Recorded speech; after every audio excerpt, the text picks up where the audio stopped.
इस आकाश रूपी, जो निराकार रूपी, आसमान रूपी जो फैला हुआ है, अगर तुम इसको जल मानोगे,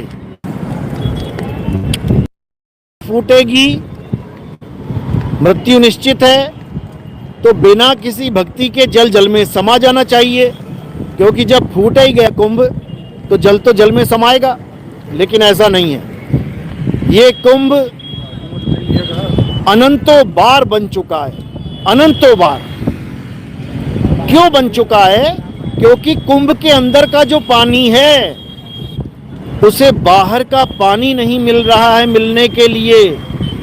एक घड़े का पानी दूसरे घड़े में डाल दिया जा रहा है, दूसरे घड़े का पानी तीसरे घड़े में पड़ रहा है, तीसरे घड़े का पानी चौथे घड़े में पड़ रहा है। तो घड़ा तो जल में ही है, लेकिन घड़े का जो पानी है वो बाहर जल में मिल नहीं पा रहा है।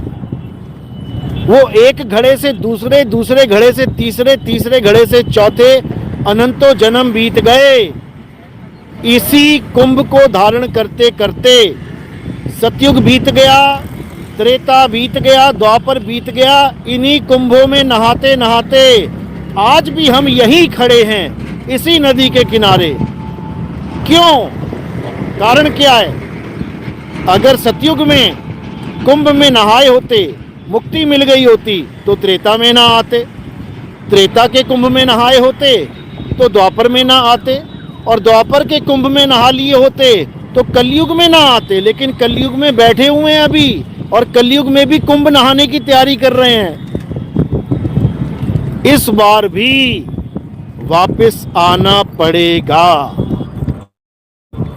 अगर वापस नहीं आना चाहते हो तो इस काया रूपी कुंभ को समझ लो।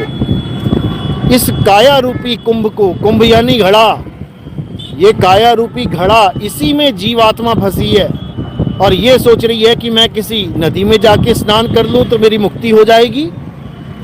समझ लो कहां जाके मिलना है, समझ लो। फूटा कुंभ जल जल ही समाया और बूझे बिरला ज्ञानी। ये जीव को पीव में समाने की बात हो रही है, ये गंगा को समुद्र में समाने की बात हो रही है। लेकिन लोगों को नहीं समझ में आ रहा, इसलिए बार बार जन्म मरण में धक्के खा रहे हैं। दिक्कत ये है। तो इस बार इस कुंभ को अच्छे से जान लो, अच्छे से, बस यही चाहते हैं। तो जैसे ही ये कुंभ फूटेगा तो क्या करना है, जैसे ही ये काया छूटेगी तो क्या करना है, इस जल को उस जल में समा जाना है। यानी सुरत समाए शब्द में और वाको काल न खाए, और जाप मरे अजपा मरे अनहद भी मर जाए।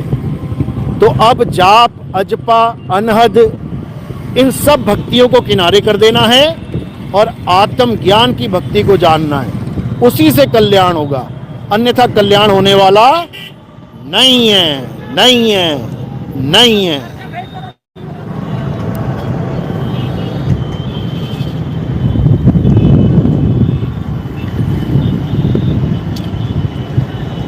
तो बहुत ही भव्य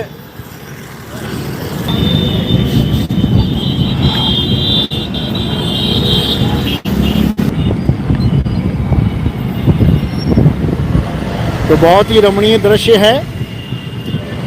और जो भगत अब आना